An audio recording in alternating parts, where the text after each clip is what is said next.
Hello students, welcome back to the channel. Sorry for the delay. इसके बाद हम regular videos upload करेंगे। तो आज की वीडियो में हम सबसे पहले जानेंगे major difference between rational and irrational number.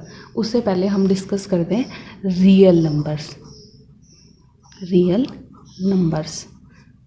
Briefly हमने इनके बारे में प्रीवियस वीडियो में डिस्कस किया था। अगर आपने अभी तक नहीं देखा तो आप जाके देख सकते हैं, ठीक है।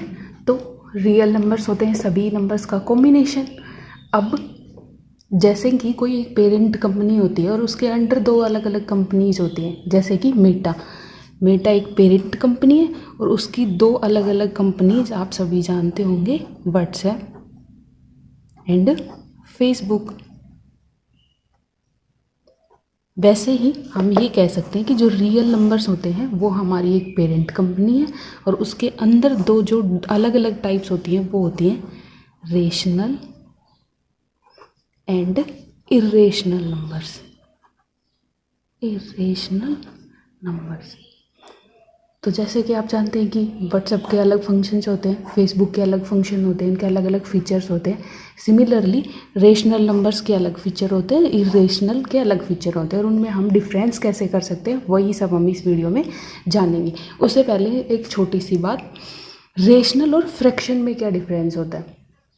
रेशनल नंबर और फ्रैक्शन, अगर हम दोनों को बोलें तो दोनों को ही, जैसे रेशनल को हम जानते हैं कि हम इसको P/Q की फॉर्म में लिखते हैं और Q डजंट इक्वल्स टू 0। ये इसकी, जब हम स्टैंडर्ड डेफिनेशन लिखते हैं तो ये उसकी स्टैंडर्ड डेफिनेशन होती है। बट फ्रैक्शन को भी हम रेशियो में ऐसे ही लिखते हैं। तो इनमें डिफरेंस क्या हुआ, तो इनके बीच का जो डिफरेंस होता है वो ये होता है कि जो फ्रैक्शन होता है उसके अंदर A और B दोनों होल नंबर्स होते हैं, आर होल नंबर्स, और where B doesn't equals to 0। और वहीं रेशनल में जो P और Q होते हैं वो दोनों होते हैं इंटीजर्स। तो इसका क्या मतलब हुआ, इसका मतलब ये हुआ कि जब हम कोई भी फ्रैक्शन लिखते हैं तो वो हमेशा एक पॉजिटिव नंबर होगा। दैट मीन्स उसके आगे नेगेटिव कभी नहीं आएगा। 1/2 हो गया, 3/4 हो गया। बट एक रैशनल नंबर अगर हम कभी भी लिखेंगे तो रैशनल नंबर के आगे, जैसे कि -2/4 लिखा मैंने, ये एक रैशनल नंबर हो गया। ऐसे ही -1/3 एक ऑल्सो रैशनल नंबर हो गया, और 4/5 ये भी एक रैशनल नंबर हो गया, ठीक है। तो अभी हमने जाना difference between fraction and rationals. जैसे अगर एग्जांपल से समझे तो अगर मेरे पास जैसे ये एक स्क्वायर फील्ड है, या सपोज दैट करो कि आपके पास कोई भी पीस ऑफ पेपर या कोई भी पीस ऑफ स्वीट्स है जो आपको अपने फ्रेंड्स में या अपने बहन भाई के साथ शेयर करना है। तो आपने जैसे 4 फ्रेंड्स हैं तो उनमें शेयर करने के लिए हम सभी को इक्वल पार्ट देंगे, तो 1/4 पार्ट मैंने दे दिया, ठीक है। तो ये हो गया फ्रैक्शन कि 1/4 मैंने एक जन को दे दिया पॉजिटिव पार्ट। बट अगर वहीं फिर मैं पूछूं कि जब 1/4 दे दिया तो बाकी कितना बचा, तो उसके लिए हम सब्ट्रैक्ट करते हैं 1 - 1/4, ठीक है। तो जो ये -1/4 करते हैं, ये इसको ऐसे लिख सकते हैं 1 + -1/4, ठीक है। तो जो ये नंबर होता है ये होता है रेशनल, और जो सिर्फ ये था फ्रैक्शन। अब हम बात करते हैं हमारा रेशनल और इरेशनल पर। तो एक डेफिनेशन तो आप जब सभी को पता ही है कि रेशनल होते हैं जिनको हम P/Q की फॉर्म में लिखते हैं, और इरेशनल जो P/Q की फॉर्म में नहीं लिखे जा सकते। उसके अलावा भी एक और एडिशनल स्टेटमेंट होती है, वो क्या होती है कि रेशनल नंबर्स के अंदर जब हम उसकी डेसिमल एक्सपेंशन लेते हैं तो वो टर्मिनेटिंग होनी चाहिए, टर्मिनेटिंग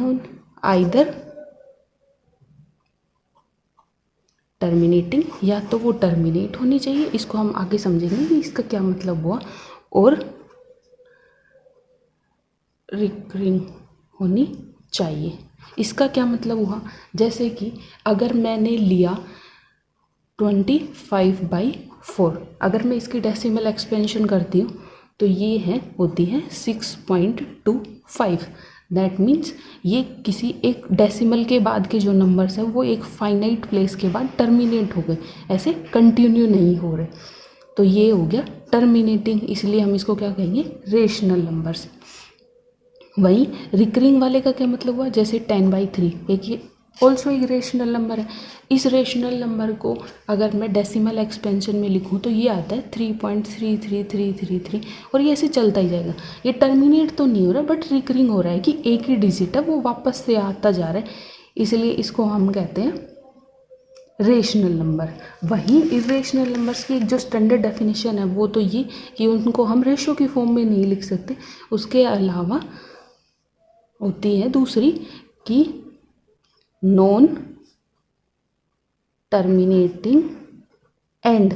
इसमें आइदर था, या तो ये होना चाहिए या ये होना चाहिए, बट इसमें क्या होगा कि नॉन टर्मिनेटिंग हो या तो एंड, दोनों non terminating and non recurring या नॉन रिपीटिंग। ठीक है, जैसे फॉर एग्जांपल मैंने √2 लिया, √2 एक मेरा इरेशनल नंबर है, तो √2 की जब मैं डेसिमल एक्सपेंशन निकालती हूँ तो वो होती है 1.41421356 ... ऐसे चली जाती है, ना तो ये रिपीट कर रही है ना ये टर्मिनेट कर रही है, इसलिए ये हो गया इरेशनल नंबर। सिमिलरली अगर मैं √3 की निकालूं तो √3 की जब डेसिमल एक्सपेंशन आएगी वो 1.732050 और ये भी ऐसे ना तो टर्मिनेट होगी ना रिपीट होगी, तो ये भी हमारा हो गया इरेशनल नंबर।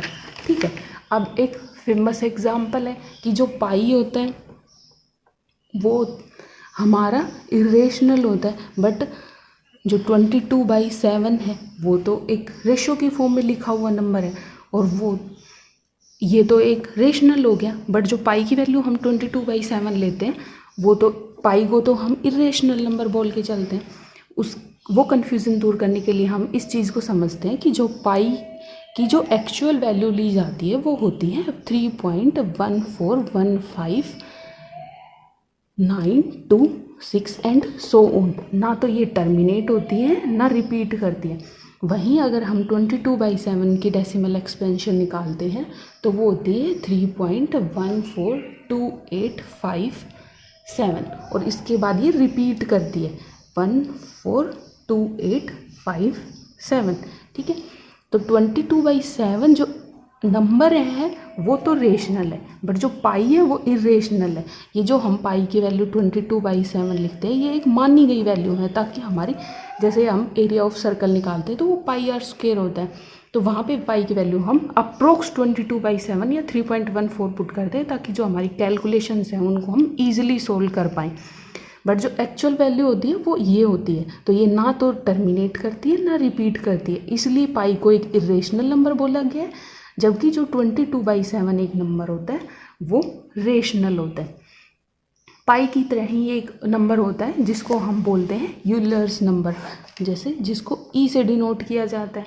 ठीक है, और अगर मैथ में इसके देखें तो ई इसका फॉर्मूला होता है कि कोई भी नंबर को हम इस फॉर्म से cos t plus iota sin t की फॉर्म में ले सकते हैं, इसका फॉर्मूला होता है। तो ये ई की वैल्यू होती है, ये होती है 2.718281 और डॉट, ना तो ये टर्मिनेट हो रही है ना ये रिपीट हो रही है, इसीलिए ई को भी हम बोलते हैं एक इरेशनल नंबर। आई होप आपके सारे डाउट्स क्लियर हो गए होंगे, और फिर भी कोई भी सुझाव हो या कोई भी डाउट हो तो आप कमेंट बॉक्स में कमेंट कर सकते हो उसको। थैंक यू, जल्दी मिलते हैं दूसरी वीडियो के साथ।